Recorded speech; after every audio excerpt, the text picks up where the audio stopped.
You don't know how lucky you are that the Authority hasn't found you yet. If the Authority catches you and you don't have anything they need, you'll be dead. Rage is a first-person shooter foremost, but it's definitely got an adventure kind of exploration aspect. And it's not an RPG, but it's got that flavor and that feeling, and it's just much more in-depth than you'll ever get out of a normal first-person shooter. You know, you can kind of involve your mind in more than just your trigger finger.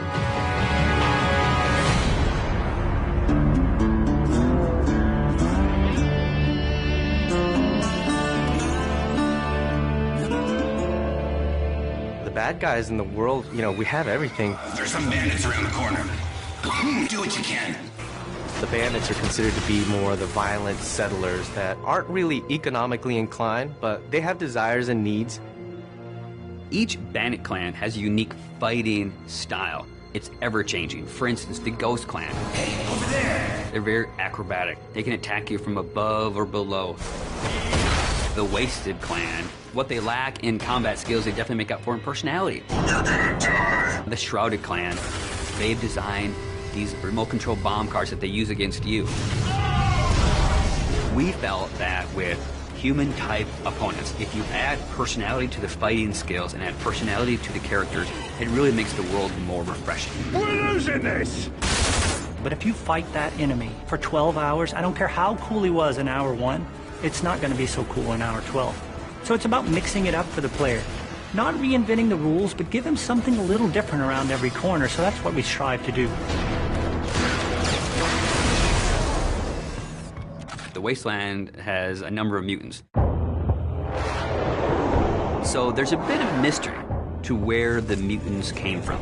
Some people believe that the cosmic radiation in the impact winter affected human development. But some people believe that the Authority were conducting experiments on humans, and the failures were, of course, the mutants.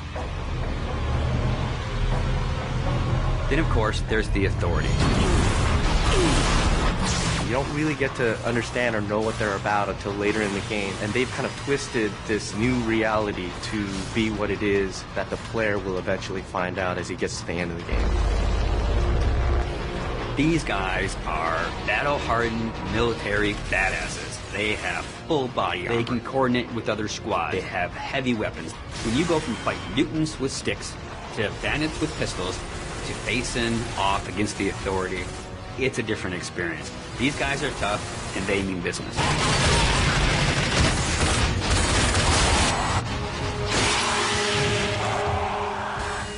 It is famous for having incredible graphics. So I wanted to have this real combat feel to it. Remember, to be of use to us, you must be able to move around freely. We decided to kind of make animations using motion capture. In Rage, we have upwards of 6,000 animations that have been created. One type of character may have 300, 400, 500 animations that go with them. By applying those animations, the character is starting to look a lot more interesting. You also look interesting. When you're actually in combat with an AI, they have multiple layers themselves. When you shoot at the enemy, they'll actually react to the shot. So they'll freak out and they get into this scramble mode where he's running around trying to save his life and then dive into cover. And this is not really scripted, it's just based on what you've done to the enemy, which will change the AI state, and then they will play these different state of animations. And you can interact with them at the time they're doing that, so it's not like they're just stuck in that particular animation. You can shoot them and kill them, and everything happens as you would expect. And all these things work seamlessly together to really make our AI stand out and feel like they're part of the world in a way that you haven't seen in a first-person shooter before. Well, enough with all that. When a player's interacting in a combat scenario, the important thing to do is give them choices. And there should never be a dead point when they're only thinking, oh, I'm just holding the trigger down to kill these guys. Unpredictability and the element of surprise makes a great enemy. It's when you enter a room, you think you know the situation, and the AI does something that you don't expect.